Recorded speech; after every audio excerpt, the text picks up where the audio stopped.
Pai do Senhor para todos, estão de volta com o programa Está Escrito na Bíblia ou Não. E hoje nós vamos falar um pouquinho sobre um assunto bastante polêmico, questão da soberania de Deus.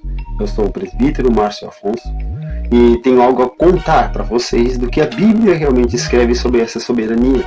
Há muitos problemas relacionados a elas que as pessoas não conseguem entender corretamente o que é essa soberania divina. Como é que um Deus todo-poderoso pode deixar acontecer tantas tragédias no mundo todo? E no passado deixou acontecer tantas coisas quando ele poderia ter evitado, já que ele é soberano. Se nós pararmos para pensar na Bíblia Sagrada, vamos encontrar um livro de Salmos, Salmo 115, onde diz assim: o nosso Deus está nos céus e ele faz tudo aquilo que quer. Então, quando lemos isso aí, possamos a pensar, Deus então tem o poder de fazer qualquer coisa. Ele tem a liberdade de agir. Essa é a questão da soberania. Soberania quer dizer que essa pessoa tem questão de fazer aquilo que quiser dentro dos seus limites e não há pessoas para corrigi-la. Quando diz que o Brasil é um país soberano, quer dizer que o Brasil pode criar suas próprias leis. E os outros povos, quer gostem, quer não gostem, são obrigados a respeitar as leis formadas dentro desse país, por ele ser um país soberano. Embora aqui em questão de país nós temos a ONU, nós temos um monte de série de outras coisas que podem interferir na soberania do país quando ver feridos os seus direitos, os direitos humanos internacionais. Mas não parte assim com Deus. Acima de Deus não tem ninguém.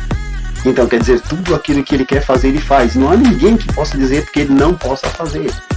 E é esse o problema que ocorre muitas vezes com as pessoas que leem a Bíblia e querem colocar seus sentimentos na Bíblia como se Deus tivesse que defender-se diante deles pelos sentimentos que eles sentem.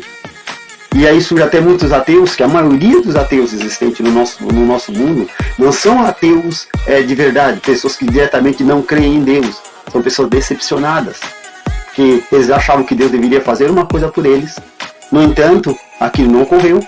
Aí eles passam a dizer que Deus não existe porque pediram para Deus e Deus não apareceu. Então se criou essa ideia desses ateus que estão surgindo aí, eles dizem, eu sou ateu. É simplesmente porque ele queria que Deus fizesse algo mais por ele. Ele queria que Deus aparecesse, ele queria que Deus curasse, ele queria que Deus salvasse alguém da família dele, ele queria que Deus fizesse. Então ele prefere dizer, eu não acredito em Deus, porque aí eu nunca teria que provar essa fé diante de ninguém. Então a soberania de Deus é um fato bastante discutido. Porque muita coisa ruim acontece no mundo e nós ficamos aí sem entender direito o porquê. E às vezes, quando até conseguimos compreender o porquê, perguntamos por que Deus não fez de outra forma. Então hoje nós vamos aprender um pouquinho sobre a soberania de Deus. Tá? É um assunto que nós estaremos tratando aqui, né, no nosso encontro, que está escrito na Bíblia ou não. É isso que nós vamos ver. Realmente, o que a Bíblia fala sobre a soberania de Deus? Bom, a soberania de Deus abrange todas as coisas criadas. Então, quando eu falo em soberania, eu não estou falando só de coisas que existe alguma coisa que esteja fora da soberania de Deus, que que existe alguma vivência que Deus não tem o controle. Todas as coisas que foram criadas por Deus estão dentro dos seus atos soberanos. Isso quer dizer, está dentro do seu poder de decisão. Como diz o Salmo, aquele Salmo 115 é muito bem claro. Deus faz tudo aquilo que quer. Dentro da realidade que ele criou, ele pode fazer qualquer coisa. E não tem como impedir ele de fazer isso. Isso é o primeiro ponto que toda pessoa que quer entender a Deus tem que compreender. Não adianta você querer dar ordens ou querer que Deus faça do seu jeito. Ele é soberano, ele faz tudo aquilo que ele quiser, quer você goste, quer você não goste. Não é igual a deuses que são inventados por aí, que precisam das orações dos seres humanos para poderem ter poder ou vida, como já fizeram vários filmes, né? Fúria de Titã, a questão dos deuses imortais e outras histórias que foram surgindo por aí de filmes, onde conta que as orações das pessoas ajudavam os deuses a ficar mais fortes. Deus, ele é autossuficiente para começar. Ele não precisa de ninguém, ele não precisa de anjo, ele não precisa de ninguém. Ele tem os anjos porque ele quer. Ele tem os seres criados porque ele quer. Agora, dizer que ele tem necessidade de ter esses seres para ele poder se manter, ou precisa da oração dos santos para poder existir, ou precisa que você o adore para ele poder manter sua existência, isso é uma loucura. Algo praticamente de pessoas que não entendem que realmente o próprio Deus, ele é autossuficiente. Se não existe nada no universo, ele continuará existindo com todo o poder que ele tem. E se ele criar várias coisas no universo, ele continuará existindo com todo o poder que ele tem. Então, nosso Deus é autossuficiente. Aqui é nas passagens bíblicas, só para nós vermos aqui, né? No princípio era o verbo, e o verbo estava com Deus, e o verbo era Deus. Ele estava no princípio com Deus.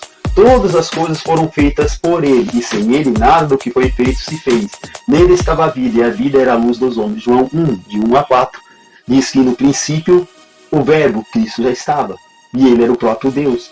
Tudo que existe, que nós conhecemos, foi feito por ele, então não existe nada que ele não tenha feito.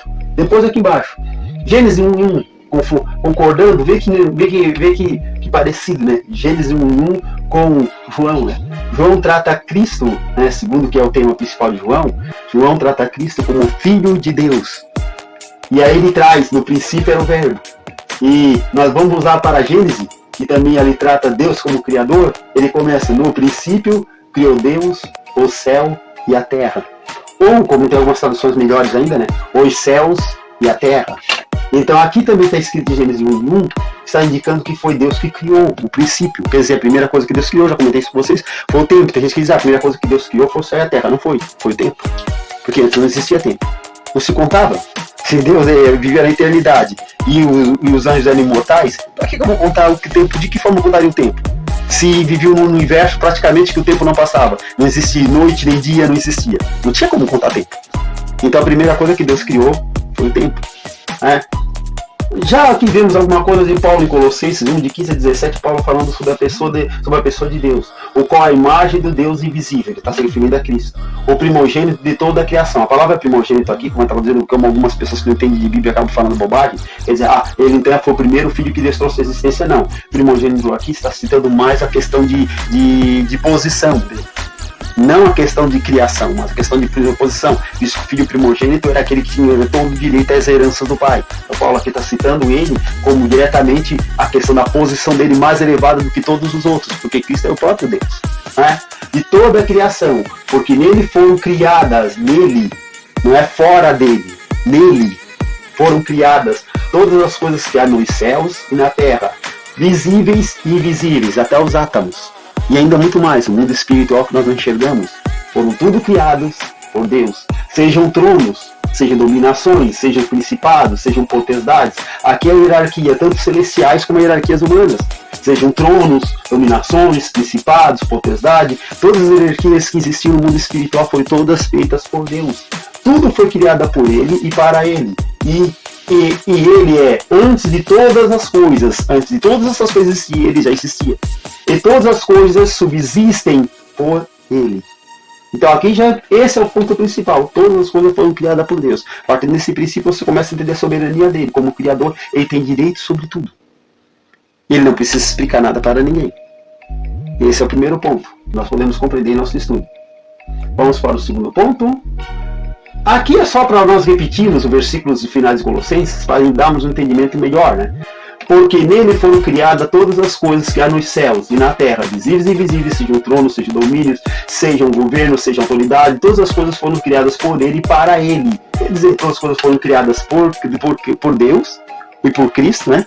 E para ele foram criadas. Então quando eu digo a minha vida, a vida é minha. Tua vida, na verdade, não é tua. Tua vida pertence a Deus. Você pertence a Deus. Querendo ou não querendo. Detestando ou odiando. Gostando ou amando. Mas você pertence a Ele. Por quê? Porque tudo foi criado por Ele e para Ele. Ele existe antes de todas as coisas. E nele todas as coisas se mantêm. Aqui tem uma palavra grega de onde se deriva a palavra mantém. Mantém quer dizer subsistir. Não só são chamados a existir do nada. Quando ele usa essa palavra mantém aqui. Não são só chamados a existir do nada, mas são mantidos em seu estado atual. O Filho de Deus é conservador, bem como o Criador de todas as coisas. Penson, né, escreveu isso. Bergel, que era outro escritor, diz, menos provavelmente explica. Todas as coisas dele se juntam em um sistema. O universo encontrou sua conclusão nele. Então, partindo desse ponto aqui central do nosso estudo, nós podemos ver diretamente que não é só criado por Deus, mas essas coisas continuam existindo porque Deus existe.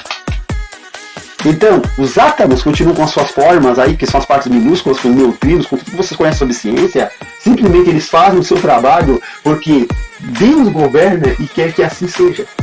Entendeu? Eles são conservados por Ele naquele estado. Deus é que conserva, Deus é que coloca, Deus é que faz todos esses pontos existirem e aparecerem. Senão nenhum desses pontos estariam existindo até esse momento.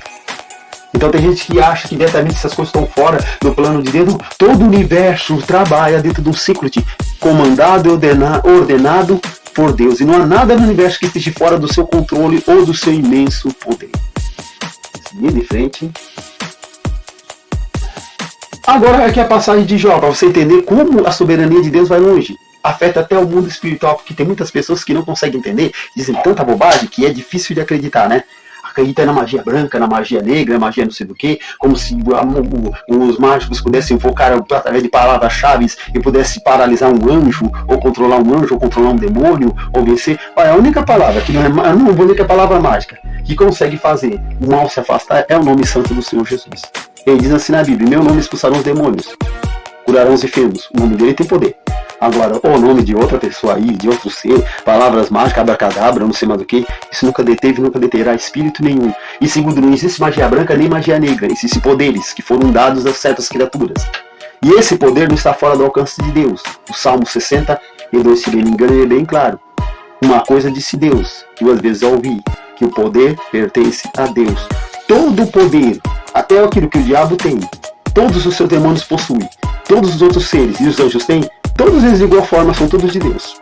Todos pertencem a Ele. Foram dados àqueles seres por Deus. Assim como Ele tem o poder de dar, Ele tem o poder de tirar. Quer dizer, quando todo mundo fala daquela famosa guerra no céu, que diz que o anjo pegou lá, tentou tirar do trono, Deus teve que chamar aqueles anjos para fazer aquela brigaçada toda, eu paro para pensar. As forças do mal não tem poder nenhum. Quem tem o poder todo é Deus. Eu só precisaria só pensar e todo mundo cair no chão. Não conseguir nem levantar do chão, nem mover um músculo, nem tampouco levantar um que fosse por força maior que tivesse. Porque todo o poder pertence a Deus. Então não tem como. Toda a força e energia, tudo que gira o universo existente, tudo que tem, pertence a Deus. Então Ele é o único que pode controlar. Então não existe. Eu já vi filmes aí que o cara faz uma magia não sei do que, prende o anjo, o outro vai fazer magia não sei do que, prende outro pega uma divindade, faz uma corda, um laço especial que aquele Deus não consegue quebrar. Não é assim com Deus. É indiferente. Não vai atrás dessas histórias meticulosas, porque Deus ele é completamente onipotente. Não tem poder nenhum, não tem anjo nenhum para desafiá-lo. Né? E nem tentar, porque saberia que só o fato de tentar isso, Deus só precisaria pensar, ele perderia tudo que ele tem. Tanto que Apocalipse é bem claro nisso, né? Quando chegando lá no período do milênio, que vamos estar Apocalipse no próximo estudo nosso, e você vai notar uma coisa bem clara: na hora do milênio ali, Deus chamou qualquer anjo. Não foi um anjo especial, diz que foi o arcanjo Miguel que veio, como se Satanás merecesse alguma honra. Nada, sabia que só disse que foi um anjo, veio, pegou Satanás, levou até ele, jogou ele dentro de um abismo e trancou o abismo, ponto. Poderia ser qualquer anjo, hoje melhor que fosse, porque o poder de Satanás, por mais que ele quer dizer, ele foi um poder dado. Ele recebeu de Deus. Se Deus tomar de volta, acabou. Não levanta uma unha do chão. Então não tem isso. Mas estenda, livro de Jó, mas estenda tua mão e fere tudo o que ele tem, e com certeza ele te amaldiçoará na tua face. O Senhor disse a Satanás: pois bem, tudo que ele possui está nas suas mãos, apenas não encoste um dedo nele. Então Satanás saiu da presença do Senhor. Olha aqui, para tocar em Jó, Satanás precisava dar uma autorização divina. Ele não podia fazer nada, na dica da Silva, nadinha mesmo contra Jó. Ali embaixo, Jó 2, 3 e 6, disse então o Senhor a Satanás: encontre agora aqui, veja bem claro o que ele vai dizer. Reparou em meu servo Jó? Pulou várias partes, ele se mantém íntegro, apesar de você me haver instigado contra ele para arruiná-lo, sem motivo. Quem arruinou Jó não foi Satanás? E aqui Deus fala como se fosse ele. Como se ele tivesse, por quê? Porque ele permitiu. Ele liberou o poder para que Satanás atacasse a vida de Jó. Ele havia me instigado, você havia dito que ele deveria arruinar a vida dele. Aí Satanás apresenta mais uma coisa: pele por pele. Deixa eu tocar no corpo dele para ver se não te amaldiçoa. Aí Deus diz aqui, ó: pode tocar. Pois bem, ele está nas suas mãos. Apenas poupe a vida dele. Quer dizer, Satanás podia tocar na pele, no corpo, desossar como foi, mas não podia matar Jó. Isso explica muita coisa, que a soberania de Deus vai longe. O próprio Satanás reconhece que não poderia fazer nada. Por isso, antes de começar aquela mitologia da guerra no céu, de uma batalha gigantesca que está tentando tirar Deus do trono, comece a fazer encaixe na Bíblia Sagrada. Para você ver que as conversas que você tem entre Deus e Satanás nunca se exalta, nem parece exaltado. E não é porque ele estava com medo de Deus, não é porque ele tinha medo, está agora com medo de Deus. Ele já sabe que era Deus antes mesmo. Se revelaram, mas ele sabia quem era. E havendo o cordeiro aberto dos selos, olhei e ouvi um dos 4 animais que dizia como em voz de trovão: vem e vê. E olhei, eis um cavalo branco, e que estava sentado sobre ele tinha um arco, foi dado uma coroa. Aqui é um texto de Apocalipse. Você notou que aqui diz que foi dado uma coroa e saiu vitorioso para vencer. Quando abriu o ser, esse ser que veio não tinha capacidade de fazer nada a não ser o quê? A não ser após ser dada a coroa. Claro que aqui há pessoas que dizem que não é anticristo, outros dizem que era o próprio Cristo e tal. Eu não estou entrando num debate agora sobre isso. Eu estou dizendo que esse ser só podia trabalhar após o poder ser dado. Alguém tinha que dar autoridade para ele. Então ele dependia da autoridade ser dada. No segundo selo ainda vai mais além ainda. Ó, saiu um segundo animal dizendo, vem e vê. Ouvi o segundo animal, o animal falava, vem e vê. E saiu outro cavalo vermelho, ó, que estava sentado sobre ele. E sobre ele foi dado que tirasse a paz da terra. Foi dado. Quer dizer, ele dependia de uma autoridade delegada para que ele pudesse tirar a paz da terra. Então ficou novamente provado, mais uma vez, que a soberania de Deus vai muito mais além do que nós pensamos. Entendendo? Outro texto aqui de Deuteronômio 32, 39 diz o seguinte: vede agora que eu sou, e mais nenhum Deus há além de mim. Eu mato e eu faço viver. Eu firo e eu saro. E ninguém há que escape da minha mão. Isso aqui Deus se apregua a sua soberania por completa. Por completo, aliás. Sua soberania por completo. Por quê? Porque diz que eu mato, eu faço viver, eu firo, eu saro, ponto final. Eu faço qualquer coisa. Eu não tenho que dar explicação para homens, para nós, para quem, por que eu quero fazer, ou por que eu estou fazendo. Eu não tenho que explicar nada. Esse é o primeiro ponto para começarmos a entender. Eu não falei ainda do amor de Deus. Eu estou falando agora da soberania de Deus, que é para as pessoas passarem a entender com quem estão lidando, antes de começarem a berraçada de querer colocar ele na parede, pedindo para ele uma explicação. Primeiro você está lidando com um ser que foge completamente da sua capacidade de você entender. Você pensa que você tentando encontrar ele vai ganhar alguma coisa, ou ele vai perder porque você não quer. Ele quer você, mas ele quer você não porque você tem algo a dar para ele. É porque ele te amou e te ama. Só por causa disso. Não que você tenha algo de especial que vai fazer diferença no mundo, no céu. Ele pode, como o próprio Jesus disse, se ele quiser, ele cria das pedras, ele cria filhos. Filhos adoradores dele das pedras que estavam ali na frente. Não precisava de adoração. Se o povo se calar, essas pedras vão clamar. Ou das próprias pedras, Deus pode fazer filhos de Abraão. Tamanho o poder soberano de Deus. Os judeus achavam tal processo muito importante, né? Eles achavam demais. Não dizia, das pedras de Deus faz filho de Abraão. Ó. Das pedras aí eu transformo. Então vocês pensam que são muita coisa?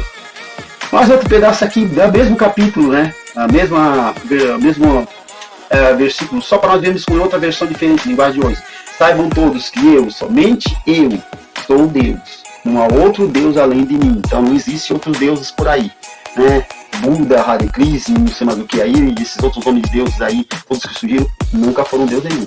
Eu mato e eu faço viver. Eu firo e eu curo. Ninguém pode me impedir de fazer o que quero. Quer dizer, na sua soberania, Deus faz tudo aquilo que Ele quiser. Não é você que vai impedir. Se você é do tipo que acha que pode impedir a soberania de Deus de agir, vem com a história do seu livre-arbítrio, porque eu faço porque eu quero, você não impede nada. Deus faz tudo aquilo que Ele quiser. Agora, mas tem um livre-arbítrio, eu não tenho direito de escolha? Sim, porque Ele quer que você tenha. Se Ele não quiser, você não tem. Tem que separar duas coisas, a soberania de Deus. Ele está deixando você fazer o que você quer, não porque Ele não possa te impedir. E tem muita gente que pensa que é porque Deus não pode impedir. Claro que Deus pode impedir. Ou acha que essas guerras que há no mundo estão acontecendo e Deus não está, é porque Deus está deixando. Claro que é, simplesmente Deus está deixando. Agora, acha que porque um país tem 6 mil bombas nucleares, isso significa alguma coisa para Deus? As bombas nucleares só explodem se Deus quiser, senão elas batem ali no chão e ficam ali, senão nem do lugar não sai. Senão os átomos não se radicam, não fazem nada. Só estão ali por isso, não existe poder fora dele que possa fazer algum mal para ele. Por isso que você vê o Apocalipse, quando aquele sentado no cavalo branco vem, você não vê disparo de mísseis, você não vê disparo de nada. Toda a mecânica, a instrumentalidade humana, acabou. Tá ali o dono de tudo. Não disparar míssil contra aquele que tem o poder. Só diz que ele abre a sua boca e sai com um raio da sua boca e tudo que tem na frente vai sendo destruído. E as pessoas não têm como fazer nada. Porque Deus, Ele é soberano. Tenha respeito por Deus. Após você ter escutado isso aí sobre a soberania de Deus, que essa é só a primeira parte, né? Tenha respeito por Ele. Ser humilde é saber o seu real tamanho diante da grandeza de Deus. Então, o primeiro ponto, eu preciso aprender o meu lugar diante de Deus antes de eu querer me aparecer. Antes de eu querer me colocar no mesmo pedestal onde está o Senhor, antes de eu querer cobrar alguma coisa de Deus, eu tenho que entender que Ele é soberano, que Ele reina antes da fundação do mundo, que Ele reina em toda parte, que Ele tem domínio sobre todas as coisas. E você quem é? Quem você pensa que é? Às vezes a gente vai pra televisão e diz: eu não consegui entender que o Deus do Antigo Testamento era assim, o Deus do Novo Testamento era diferente do Deus do Antigo. De lá na frente você vai aprender que os dois sempre foram a mesma pessoa. Não houve Deus antigo, nunca houve. Deus não muda e não pode sofrer alteração, Ele é o mesmo. O amor dele, a bondade dele, também a justiça dele, a santidade dele, todos são iguais. Seus atos são um homem que nós precisamos compreender dentro de um prisma, que nós vamos entender isso após começarmos a estudar essa parte. Mas primeiramente, tenha respeito por Deus. Antes de começar a abrir a boca e botar o o grande nome dele no meio das suas convicções, dos seus pensamentos, dos seus estudos, da sua cátedra, do seu diploma, da sua filosofia, das suas coisas, tenha respeito. Porque você não está falando com qualquer um. Está falando com um ser mais poderoso que existe em toda parte. Todos os mundos, universos, que nem o vazio, que é o vazio, consegue sustentar tanto poder que ele tem. E o nosso universo nem se fala. Ele diz que o céu serve como meu trono. O universo serve como um pé de um trono. E a terra é só para botar o pé se quiser. Ainda. Isso foi uma comparação que as pessoas fizeram, né? Na verdade, que eles não conheciam o tamanho do universo. Senão hoje eles diziam: o céu, o trono, e a terra, o que é? A terra é um pedaço de uma poeira, um pedaço de um átomo no meio, embaixo do pé dele. Tão grande que seria a pessoa de Deus. E aqui tem uma palavra dita, né? Diz em Samuel 12:3: não multipliqueis palavras de altivez, não saiam coisas arrogantes da vossa boca, porque o Senhor é Deus de conhecimento, e por ele são as obras pesadas na balança. Então, quando se for falar de Deus, tenha muito cuidado nas expressões que você usar, porque você não está falando de qualquer um. Você está falando do Todo-Poderoso. Não seja arrogante, tá? Em querer botar normas, né? Por que Deus não faz isso? Por que Deus deixou acontecer o tsunami? Deixou explodir aquele vulcão? Que Deus é esse que não fez nada? Que Deus é aquele que não fez nada? O Senhor é soberano. Primeiro você tem que ler, estudar e aprender bastante sobre ele antes de abrir a sua boca para falar. Primeiro tem que ser. Depois você fala. Se não for assim, você vai cair nisso aqui, ó. Vai se tornar arrogante, falando palavras, mas não esquece que Deus está pesando as obras de todo homem na sua balança. Ele está olhando ali, está falando demais, está se achando muita coisa, não é? Quem não se lembra do famoso carnaval aí feito aqui no Brasil, em que botaram Jesus se levando uma surra de Satanás? Nós amargamos no nosso país. Amargamos e sofremos por isso. Mas o Covid ia vir de toda quanto forma. Claro, o Covid ia vir de toda quanto forma. Eu não digo que o Covid foi a pior coisa que aconteceu na nação, mas nunca tivemos uma nação que teve tanta prosperidade que um presidente teve que gastar o dinheiro que ele poderia fazer outras coisas. E ele teve que gastar com o povo pela incompetência e a falta de sabedoria de gente que pensa de arrogantes. Não foi realmente o Covid que acabou com a nação. Foi a arrogância dessas pessoas. Hoje, como é que está a nossa nação? Como é que ela está? O certo está parecendo errado e o errado está parecendo certo. Você fala o que é certo e todo mundo diz que tu está errado. Aí você fala o que é errado e você diz que está certo. Não é? Hoje se discute, né, que nós vamos ver isso mais fácil, mas só para você ver como o povo a cabeça está tão ruim. Hoje se discute tanto o aborto. O aborto, porque quando a pessoa é estuprada, o aborto, tá, e não se discute a pena de morte para quem comete o crime de estupro. Então mata a criança, mas deixa o estuprador vai para a cadeia comer de graça. Nas nossas costas. Quer dizer, nós estamos totalmente errados. Então, não seja arrogante. O Senhor pertence à sabedoria e o conhecimento. Ele é que sabe realmente o que faz, o que tem que ocorrer. Que Deus abençoe você nesse momento. E nós continuaremos na próxima aula.